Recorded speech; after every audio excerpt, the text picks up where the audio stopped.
Bonjour tout le monde, je vais rénover aujourd'hui ce panneau de porte de BMW 30 qui ne paraît peut-être pas en mauvais état depuis votre point de vue. Il n'est pas en très mauvais état, mais il est quand même un petit peu à reprendre. Et comme j'avais commencé à rénover l'intérieur de cette 30, on va continuer. Je vais donc vous montrer ce que je vais faire. J'ai deux petits accros, bien visibles, à reprendre. Et après, je vais recolorer la partie qui était de la couleur de l'intérieur avec un nouveau produit de chez Sofolk. Ils ont créé une peinture avec vernis intégré. Alors si vous avez vu mes vidéos de rénovation du cuir de cette 30, en tout cas de la banquette arrière, j'ai utilisé leur système classique qu'ils avaient, à savoir recolorant pigmentaire qu'on passe au pinceau ou au rouleau et après qu'on protège avec un vernis ou une cire qui fonctionne bien. J'avais fait un retour, ce que j'avais fait là il y a 3 ans, ça a très bien tenu. Après j'avais fait une bêtise en superposant cire sur vernis et avec les très fortes chaleurs dans la voiture en été, ça c'était devenu collant. Donc ça, il faudrait que je retire tout ça. Mais sinon, la couleur est toujours bonne, la craquelure n'est pas revenue. Voilà, pour l'instant, ça va. Et ce qui est intéressant donc avec ça, c'est que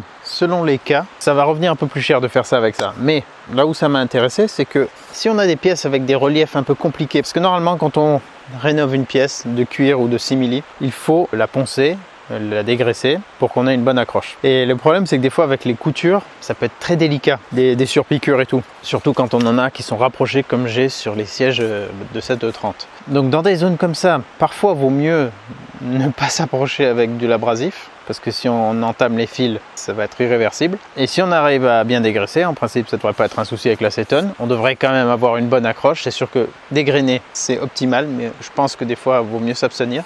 Et c'est là que ça peut être très intéressant, parce qu'avec ça, on va pouvoir aller partout sur tous les reliefs sans avoir aucune trace potentielle de rouleau ou de pinceau. J'ai trouvé qu'avec le recolorant pigmentaire qu'ils ont, que ça s'auto-lisse quand même très bien. Mais parfois sur certaines zones, on peut encore voir un peu des traces si on s'approche de l'outil utilisé.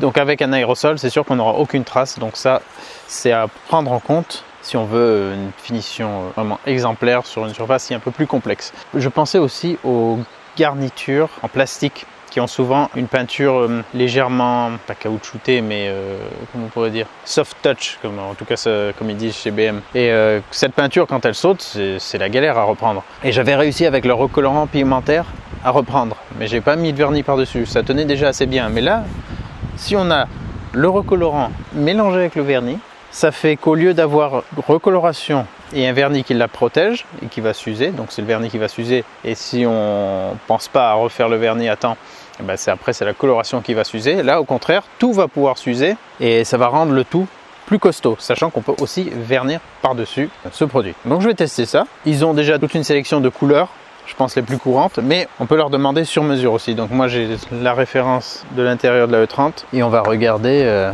ce que ça va donner. Bien sûr, il y aura une nuance parce que là, j'ai pas envoyé d'échantillon. L'idéal, quand on veut refaire un intérieur et qu'on veut avoir exactement la même teinte, il faudrait prendre une pièce comme ceci par exemple et trouver, il leur faut je crois au moins 1 cm², trouver un morceau là qu'on pourrait découper et leur envoyer. Bon, il faut qu'il soit quand même propre, hein, s'il est sale, c'est dommage. Donc vous le nettoyez, vous envoyez l'échantillon et après la teinte correspondra vraiment à votre véhicule, parce que on peut toujours avoir des petites nuances avec l'âge de toute façon et les UV. Bon, sachant que sur un élément caché, les UV n'auront pas agi, mais la matière aura quand même un peu vieilli, donc on sera plus proche de la couleur d'origine que juste avec la référence. Le code couleur quoi. Du coup ils peuvent faire sur mesure ou une couleur totalement personnalisée, même si c'est pas la couleur que vous avez déjà. Ce qui est aussi particulier, c'est que j'ai l'impression que déjà on a 3 nuances. On a le simili, on a la poignée qui est un peu plus molle, genre une espèce de plastique un peu souple, un peu de caoutchouc, et plastique dur. Ça, j'ai vu en regardant d'autres photos de 30 et tout sur internet que ça avait l'air d'être vraiment une nuance à part. Donc c'est pas comme si la couleur avait mieux tenu là-dessus et pas le reste. Donc cette partie, j'hésite, hein, mais je pense que je vais juste la nettoyer le mieux possible. Hein, j'ai des traces de semelles et tout là quand on rentre et on sort de la voiture, là aussi un peu d'ailleurs. Donc je vais essayer juste de bien la nettoyer et de pas changer le look d'origine où il y avait déjà cette nuance. On pourrait, ça serait peut-être plus joli d'ailleurs, mais bon, comme j'ai envie de rester le plus d'origine possible, je pense que je vais pas le faire.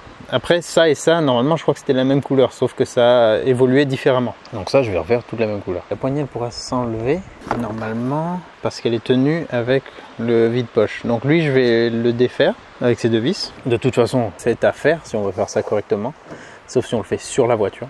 Là par exemple voilà, c'est un cas typique. Si on rénovait ça sur la voiture, qu'on démontait pas toutes les pièces. Pour aller bien là-dedans, par exemple avec le rouleau. Le rouleau c'était le mieux, c'est ce que j'avais remarqué sur les grandes surfaces qui laissait le moins de traces, c'était quasiment invisible la recoloration. Le pinceau, pour les zones un peu plus délicates, c'est là où on pouvait, selon le type de pinceau qu'on utilise, voir un peu plus les traces de pinceau. Mais c'était léger, mais voilà, si on est vraiment maniaque, ça peut se voir. Donc là, dans un cas comme ça, avec des reliefs et des endroits plus renfermés, avec un aérosol, c'est vrai que là, on aurait un résultat, je pense, plus idéal. Mais bon, là, je vais l'enlever. Ça, je vais l'enlever. Ça, on voit que ça, c'est des agrafes qui ont sauté. Il a peut-être déjà été démonté par le passé. Donc, je vais essayer de ragrafer ça. Et c'est surtout là, les accros, que je vais devoir essayer de réparer. Le dessus, il a pris une vilaine teinte. Un peu cuit par le soleil. Donc, j'ai déjà tout nettoyé, tout dégraissé. Et ça, je pense que je vais essayer de le rapprocher, puisqu'on a quand même une souplesse dans ce sky moussé. Je vais essayer de le rapprocher et de coller les bords à la super glue pour que ça essaie de les faire retenir entre eux. Et le petit écart qui restera, je vais utiliser la pâte de réparation qu'ils proposent aussi dans leur kit pour combler un max, et puis j'espère que ça sera invisible ou le plus proche de l'invisible possible. Ce petit cache aussi, il faut que je le fasse sauter. Bon, ça c'est facile, hop, ça s'enlève comme ça. Et pour bien faire. Ouais, et puis cet élément, je vais le faire séparément aussi. Allez, déjà, grand nettoyage avant d'aller plus loin. Sinon, c'est sûr que ça va pas trop bien adhérer. Sinon, c'est sûr qu'on va augmenter le risque que ça pèle. Ça va peut-être tenir un certain temps, mais bon, c'est jamais bon de pas assez dégraisser. Voilà, les vis sont enlevées et ça, ah bah voilà, ça se sépare comme ça. Donc il y avait juste cette patte qui allait là, hop. C'est de l'assemblage des années 80, c'est pas grandiose, hein. Même sur une allemande. Et ça, il y avait les trois pattes ici là, qui étaient dans le panneau de particules de l'intérieur. Voilà, donc là on a tout ce que je vais pouvoir reteinter, nettoyer et reteinter. Ce que je vais faire en tout premier, c'est essayer de réparer ça. Donc je vais de suite le dégraisser bien un max avec l'acétone et voir si j'arrive à le recoller. Puis après je m'occuperai du reste. Alors, on voit bien avec l'acétone comme ça, totalement nettoyer la surface, hein. Alors je vais essayer, je vais mettre de la super glue et je vais essayer de ramener ça comme ça, et puis après avec la pince de ramener. Et déjà dans un sens puis dans l'autre. Je sais pas, ça va pas être forcément évident, mais ouais, je sais pas trop si ça va le faire. On va essayer. Quoique, je sais pas si je vais utiliser la pince. Bon, allez, je tente.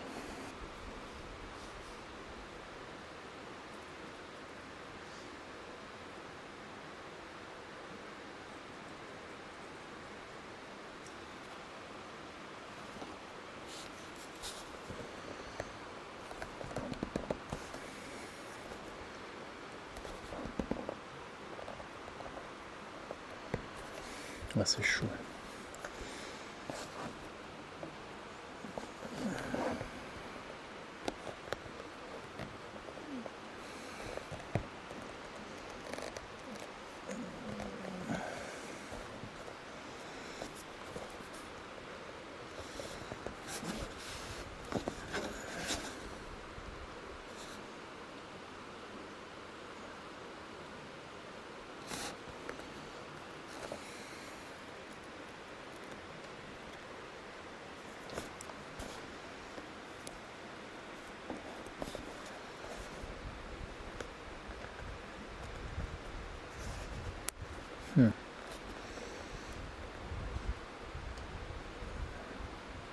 Ah ouais, peut-être comme ça.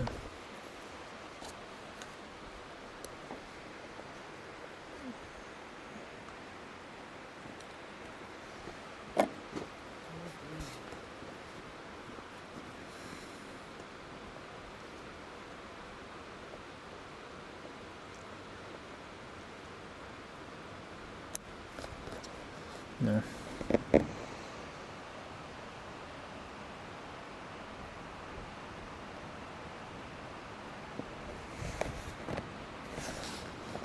peut-être trop ambitieux.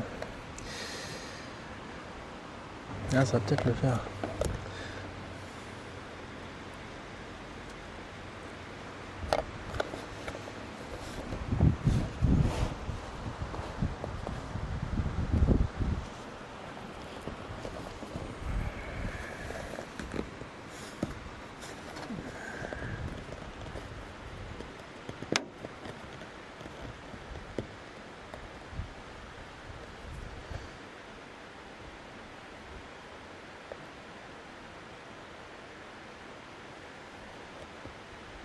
J'arrive pas à avoir un contact, mais si j'arrivais à avoir un contact, je pense que ça tiendrait.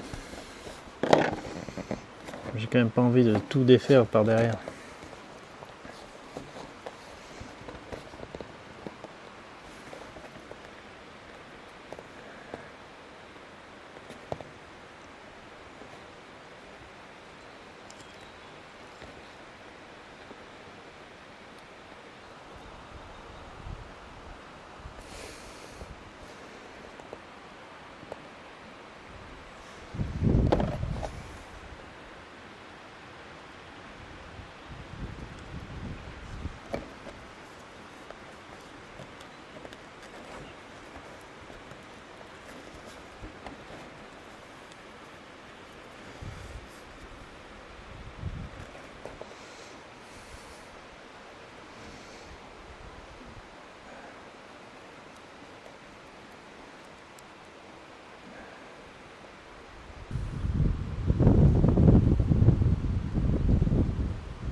On va voir si ça tient à peu près. Et lui,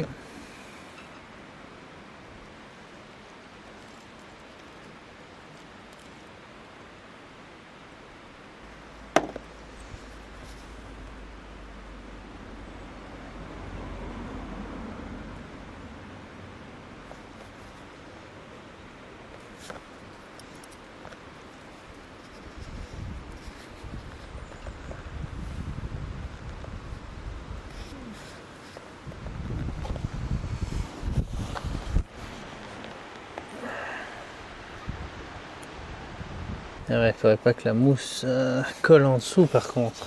Que ça me passe un creux là. Ça c'est peut-être pas bon non plus. Ah, c'est compliqué.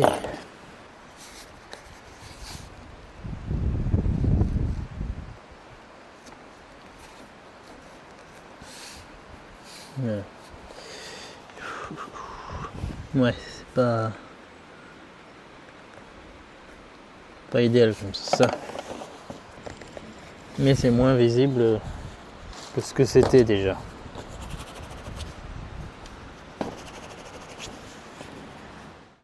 Alors on est le lendemain et j'ai tout passé. D'abord j'ai nettoyé avec mon nettoyant plastique et pour enlever le plus gros de la saleté on va dire. C'est quand même déjà sorti bien gris et après j'ai tout passé à l'acétone. Alors je vous avoue que j'ai pas insisté à fond. Bon, j'ai pas insisté à fond. Mais je suis passé partout correctement. Ça je sais qu'il n'y aura pas de problème d'adhérence. J'ai pas poncé, et sauf ici. Donc là j'ai égrené au 2,40. Et bon, déjà, je pense que l'idée de la super glue, c'était pas une bonne idée parce que ça nous fait quelque chose de dur. Ça n'a aucune souplesse là quand ça a un peu saturé le produit, la matière. Donc malheureusement, c'était peut-être pas la bonne idée, mais bon, on va dire je teste. Vu que je viens de retoucher, je vais repasser un coup d'acétone, mais après, je vais mettre la pâte Repa Cuir, qui est aussi pour le Sky et les matières synthétiques. Donc j'ai ici à mettre et ces deux petits accros à combler.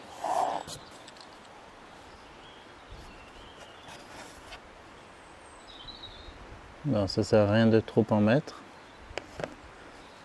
Donc je commence avec un tout petit peu. J'essaie de bien le faire rentrer dans le cuir, enfin dans le simili-cuir, dans toutes les aspérités que je veux combler.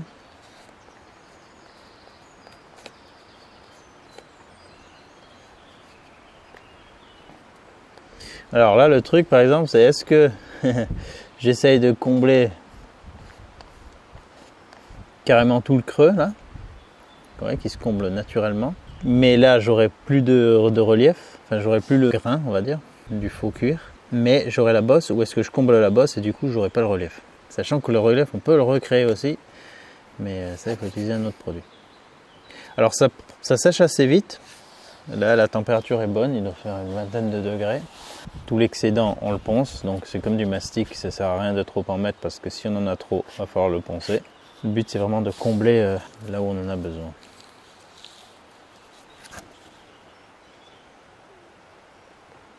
Je vous avoue que quand j'avais refait aussi l'assise, enfin que j'avais essayé de réparer l'assise qui était extrêmement abîmée, donc c'était très expérimental et j'ai appris pas mal de choses.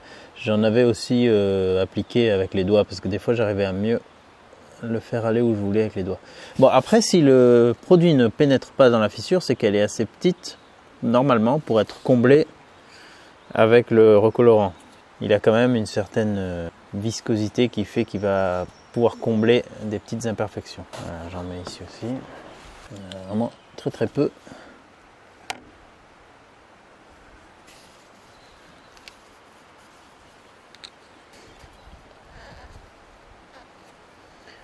Il ne faut pas hésiter à le faire en plusieurs fois. Si c'était un peu profond, on en met, on attend que ça sèche, on ponce un coup, on dégraisse et on revient. D'autant de fois que nécessaire pour avoir un résultat optimal. Et comme pour de la carrosserie, si le mastic est mal fait, ça se verra. Ah, un livre. Bon là ça prend très très vite, mais je vais quand même attendre allez, 15 minutes au moins avant de regarder, enfin de poncer le surplus et de voir si j'en rajoute un peu.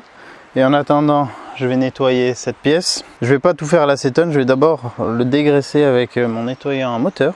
On pourrait aussi utiliser mon nettoyant jante. Et finalement, je me suis rendu compte que c'était au top pour les plastiques très sales. Donc là, j'en mets pur sur un bout de vieille chaussette, ou sur un chiffon microfibre, ce que vous voulez.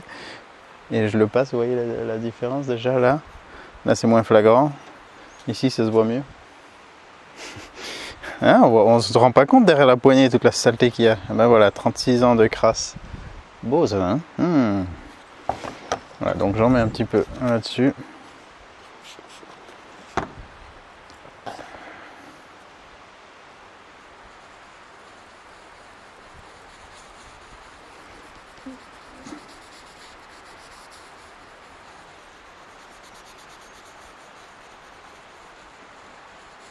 Puis on va un peu dans tous les sens pour bien désincruster tous ces reliefs bien souillés. Après j'essuierai tout avec un chiffon humide et en dernier un coup d'acétone pour vraiment dégraisser à fond, même si ça c'est déjà hyper dégraissant, mais comme je vais rincer un petit coup, donc là ça va bien. Alors je vais tout faire, lui redonner, en fait lui j'ai pas besoin de le recolorer en fait, hein. Je vais pas le faire tout de suite, je vais déjà le nettoyer à fond et je vais pas le recolorer puisque j'ai pas de reprise à faire, ça serait bête, sauf si cette tache ne part pas. Je sais pas trop ce que c'est ça.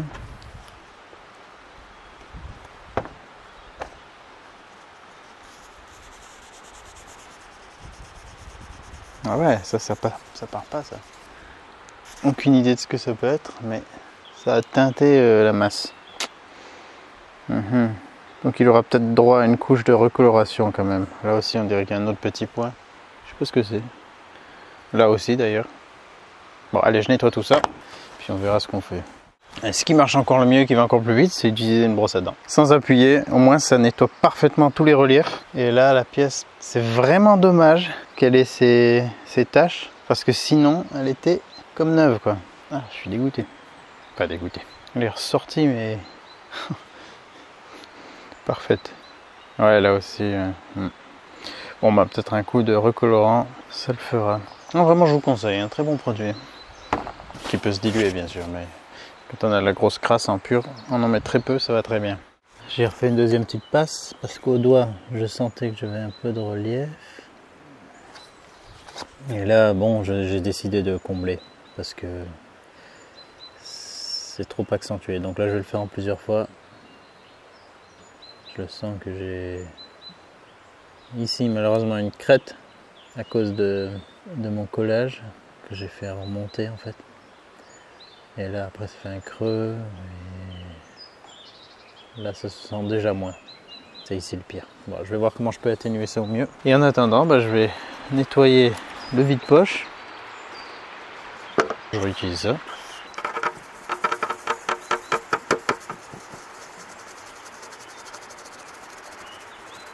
Vous voyez bien le numéro de pièce. Hein.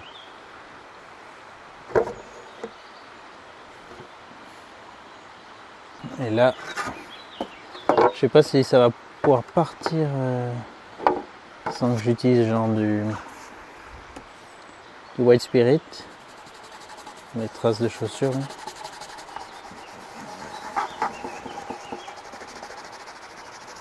Tout ce qui est saleté, bon, il n'y a pas de problème.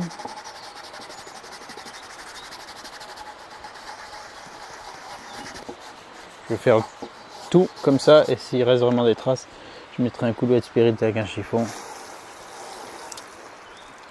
Mais déjà ça permettra de désincruster tout ce relief, enlever tout le noir. Pas une pièce magnifique non plus. Mais bon, autant qu'elle soit propre. Et je vous avoue que j'ai pas poncé. Mais il faut le faire. Je l'ai pas fait. Pourquoi je l'ai pas fait? Parce que j'ai envie de voir, d'essayer d'évaluer un peu le pouvoir d'adhérence du produit. Ce qui est sûr, c'est que ça a été très bien dégraissé. Et voilà, je fais des tests. C'est toujours mieux, voire indispensable dégrainer. Donc, si ça pèle, ça sera mon problème. Mais voilà, je teste. Parce que je me dis que sur certaines applications, c'est peut-être pas possible de poncer. Ou il faudrait pas. Donc voilà, là je verrai. Si ça a l'air de vraiment bien tenir, je saurai que dans des cas où des traces de ponçage ne pourraient pas être permises, enfin, même si c'est très fin, je sais pas trop, j'ai pas trop d'exemples, mais je voulais faire le test. Au moins ça me donnera une idée de ce que ça donne. Donc là je l'ai bien agité. Et c'est une buse orientable, j'ai l'impression. J'ai accroché mes jambons. Bon, j'ai laissé derrière tout ça, j'ai pas envie de tout décrocher. Bon, je vais faire les bordures et puis après faire l'ensemble. Déjà une couche, mais plus les teintes sont claires, plus il faut faire de couches. Mais comme je suis sur un fond qui est déjà de la même couleur, ça va peut-être me permettre de pas trop en faire. C'est sûr que si on voulait changer la couleur, par exemple d'un intérieur noir à beige ou blanc, ou une autre couleur claire, là ça va demander plus de couches pour l'éclaircir. Ok. Ça a l'air assez épais en sortie. Donc je vais prendre un papier pour pouvoir essuyer au fur et à mesure. Mais ouais, si c'est comme le recolorant, effectivement, ça va être un peu épais. Donc je pense qu'il faudra être bien franc sur les pulvérisations. Et toujours faire un test à côté, hein, comme je viens de faire. Pas directement sur la pièce. Hein.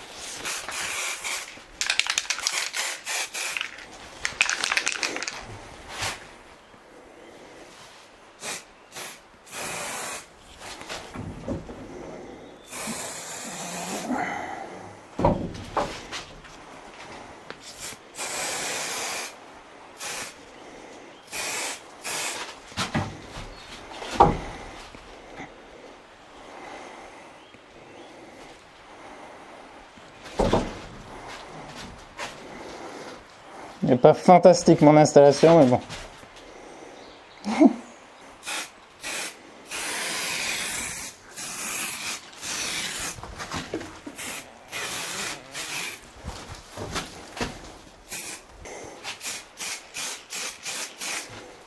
La couleur a l'air beaucoup plus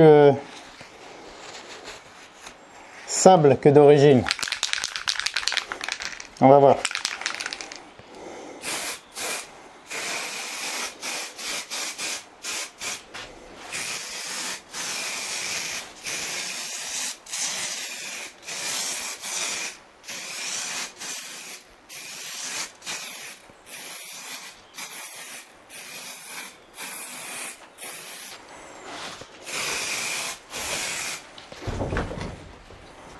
Allez, la poignée maintenant.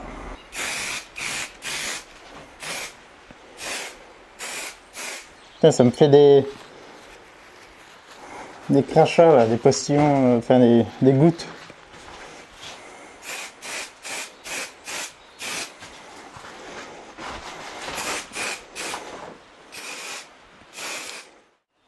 Bon, ils disent 1 heure entre les couches, donc là je vais attendre, et puis on va en remettre après.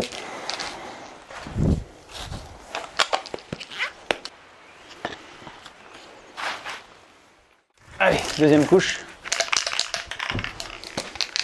Je vais pas mettre le masque de nouveau parce que j'ai l'impression qu'en fait c'est très peu volatile. Et ça sentait pas fort quand j'ai enlevé le masque. Pas comme d'autres peintures classiques ou un vernis.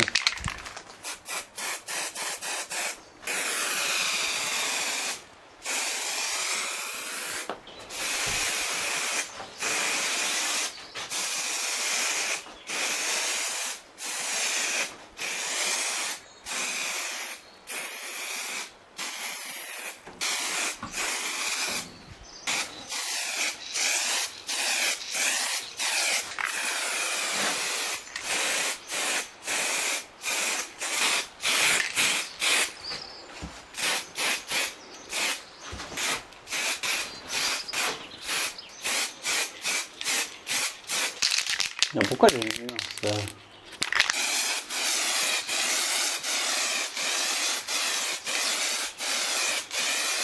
Bon, on va voir en sachant.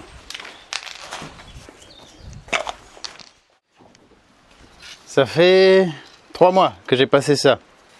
Et vous avez certainement vu qu'il y avait une belle couleur sable au moment de la première passe. La deuxième passe, c'était encore une autre nuance. Et la troisième, que j'ai pas filmée, c'était carrément gris.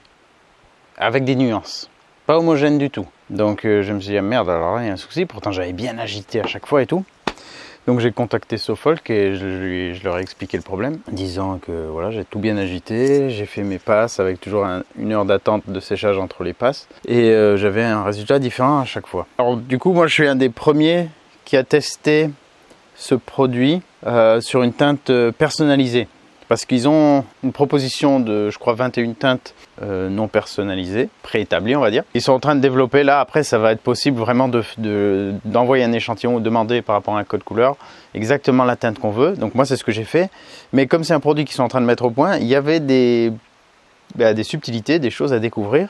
Et certains, enfin, c'est une question, je crois, de pigments, de densité de pigments. Certains pigments sont plus lourds que d'autres. Et comme on est sur un produit sur base aqueuse, ça peut être plus difficile à homogénéiser le tout plutôt que sur des produits solventés. Donc sans rentrer plus dans les détails et sachant que je ne connais pas les secrets de fabrication non plus, en gros, s'il y a des teintes particulières, selon les pigments et le pourcentage des pigments les plus sensibles, il peut y avoir un mauvais mélange, mais c'est très rare parce que là, donc ça fait 3 mois, ils m'ont renvoyé un autre aérosol pour continuer. Je l'ai utilisé. Et cette fois, je vous montre le résultat. C'est pas pareil. J'ai fait 2 applications, j'ai pas filmé. Et là, j'ai exactement ce que je voulais. Donc j'ai bien vu que c'était, voilà, qu'il y avait un phénomène étrange lors de la première tentative. C'est ça aussi les produits nouveaux, plus ou moins expérimentaux. Donc là maintenant, ils sont sur quelque chose d'abouti et ils vont pouvoir vous proposer aussi les teintes personnalisables. Ça, il faut leur demander. Hein. C'est pas encore au catalogue, mais vous pouvez leur envoyer un mail en disant voilà, j'aurais besoin de tel code peinture, est-ce que vous pouvez me le faire? Et ils vous diront tout de suite. Donc là, j'ai fait 2 passes. Ça a bien séché. C'était hier que j'ai fait ça. Je voulais vous le montrer dehors, mais il n'arrête pas d'alterner pluie, soleil, pluie, soleil. À chaque fois que je veux filmer, il se met à pleuvoir. Mais sinon, voilà, on voit la partie sable, couleur sable de la première passe. Donc c'est juste cette partie du pigment qui était revenue. Donc on n'avait pas la bonne teinte. Et après sur la fin, c'était... sur la fin j'avais terminé là-dessus. C'était carrément grisâtre. Mais là, je suis vraiment content du résultat. C'est homogène, c'était facile, j'ai fait 2 passes. Donc ça m'a permis en 2 passes de tout masquer. Si on est sur une recoloration de la même teinte, ça va être plus simple. Si par exemple je voulais passer tout en couleur claire alors que j'avais un intérieur noir, il faudrait plus de couches pour opacifier. Et au niveau de ma réparation, forcément si je me mets bien dans le reflet, ça se voit. Surtout ma connerie d'avoir utilisé de la super glue, ça c'est... Mauvaise idée. Voilà, au moins que mes expériences puissent vous servir à pas faire les mêmes bêtises. Pareil pour le relief du cuir, on l'a pas non plus. Ça, c'est possible à répliquer. Et ils ont aussi un petit tampon avec lequel on peut faire une empreinte pour prendre le grain qu'on a sur la pièce. Une petite pâte, hein. Après elle durcit, on peut mettre la pâte réparatrice et appliquer le tampon pour redonner le grain sur la pâte et éviter d'avoir quelque chose de lisse. Et ça, je ne l'ai pas fait.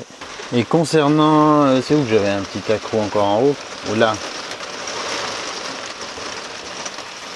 Alors, est-ce que j'arrive? Oui, je vois un peu le relief, voilà. Et ben là, j'aurais dû en mettre un petit peu plus aussi. Bon, globalement, j'ai quelque chose de beaucoup plus propre, qui a l'aspect quasi neuf. Je suis content. J'ai réussi à pas faire de surépaisseur de coulure. On a toujours le grain. On a une teinte bien homogène. Je vais remonter les éléments. Oui, alors par contre, est-ce que je fais de la même couleur la partie vide-poche? Je sais pas encore, peut-être. Mais voilà, je vais tout remonter après et on verra l'aspect final remonté sur la voiture. Ça devrait être assez sympa. Ouais, puis juste avant remontage, si je mets les pièces dessus, là ça tranche vraiment beaucoup plus. Et là on voit la nuance quand même entre celle que là j'ai pas touché, mais la teinte d'origine, je pense c'est éclairci. Voilà ce que ça donne un peu. Mais avec ça, ça tranche trop. Je viens de remonter le tout. Alors j'ai pas touché finalement au vide-poche. Ah super ce contre-jour. Enfin ce contraste plutôt. Essayons comme ça. Ouais, pour l'instant j'y touche pas. Voilà, donc il est en plastique brut avec sa couleur d'usine. Bon, il y avait déjà une nuance, là ça se voit un peu moins.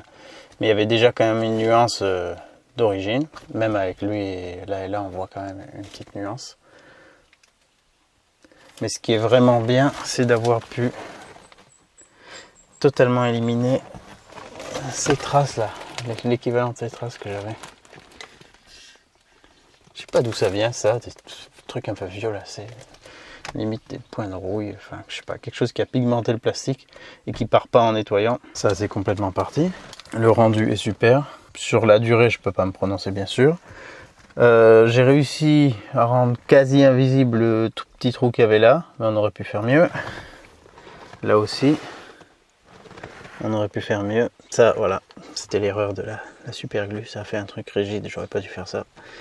Mauvaise idée, comme ça qu'on apprend. J'ai quelques petits défauts quand même, des petits points de projection, des petites poussières qui se sont déposées, mais faut vraiment s'approcher, hein, sinon je trouve le rendu excellent. Et là, si tout se passe bien au niveau des pigments, c'est d'une facilité déconcertante, hein, l'application. Et surtout, c'est très bien pour tous les petits reliefs qu'il peut y avoir, là, les fausses coutures imprimées, bref, tout. Et je pense que ça serait vraiment bien aussi pour les surpiqûres. Parce que ça peut être plus délicat quand on le fait au pinceau ou au rouleau. Soit ça va prendre un peu trop de recolorant, soit ça peut ne pas en prendre assez. Ouais, donc un spray avec tous les reliefs, ça, au moins on fait un truc qui se dépose bien de manière la plus uniforme possible. Même si quand même, je dois dire que voilà, hein, pour la banque Atarac, j'ai fait intégralement avec l'autre méthode, la méthode originelle. Avec le recollant pigmentaire, au rouleau, au pinceau, franchement, j'ai pas grand chose à redire. Non, j'ai rien à redire même. En tout cas, maintenant, ça vous montre deux méthodes. Et aussi au niveau de la teinte, je crois que je me suis gouré sur la première. Hein. Attends, ou bien est-ce que je me suis gouré sur la seconde? Je crois que j'ai peut-être... Il y a deux références pour le pearl beige, selon le millésime. Il y en a une qui est un peu plus grise et une qui est un petit peu plus beige, comme à l'arrière. Sauf que je sais pas déterminer vraiment laquelle était la bonne d'origine. Avec les sièges, je sais pas. Bon, dans tous les cas, si on doit refaire un truc comme ça, le mieux c'est de faire tout avec la même teinte. Comme ça, au moins, s'il y a une variation, on refait tout. Et puis, ça peut toujours se reprendre aussi. Voilà, donc c'était pour la peinture cuir et simili-cuir. Donc là, j'étais sur du simili. J'ai pas testé sur cuir, en fait, j'ai testé sur simili, sur plastique.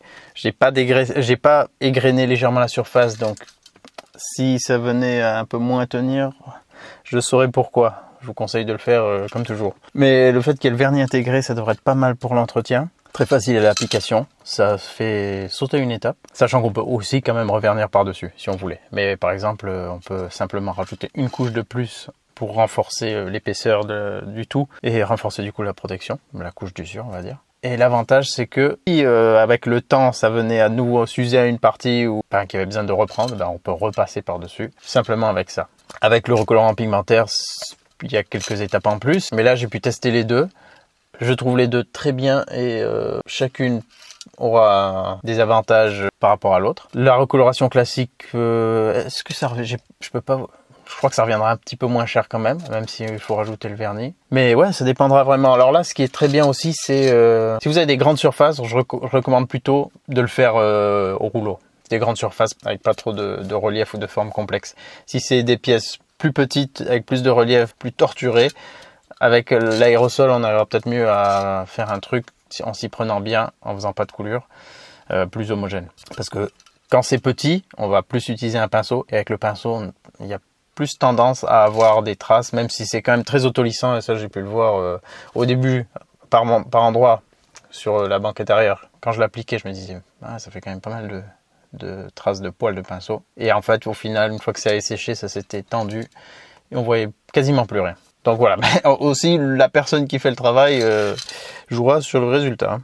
Quoi qu'il en soit, c'est en faisant qu'on fait. Je suis très content d'avoir découvert ce produit parce qu'il me donne des bonnes idées pour aussi l'intérieur de ma E91 où il y a justement ces plastiques soft touch avec le revêtement qui s'en va. En noir par exemple au niveau du lecteur CD et tout.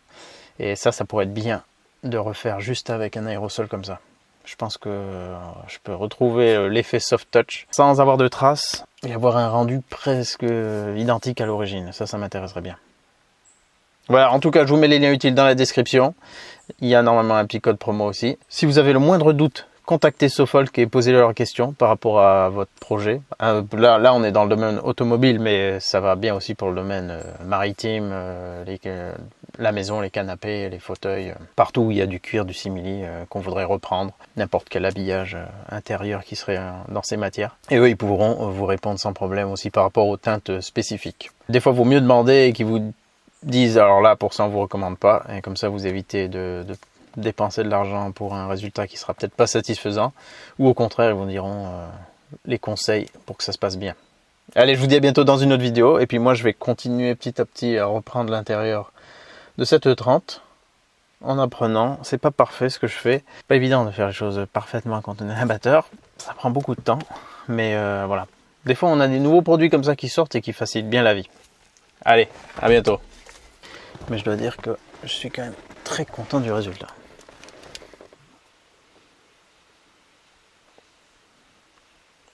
On dirait qu'il est quasi neuf.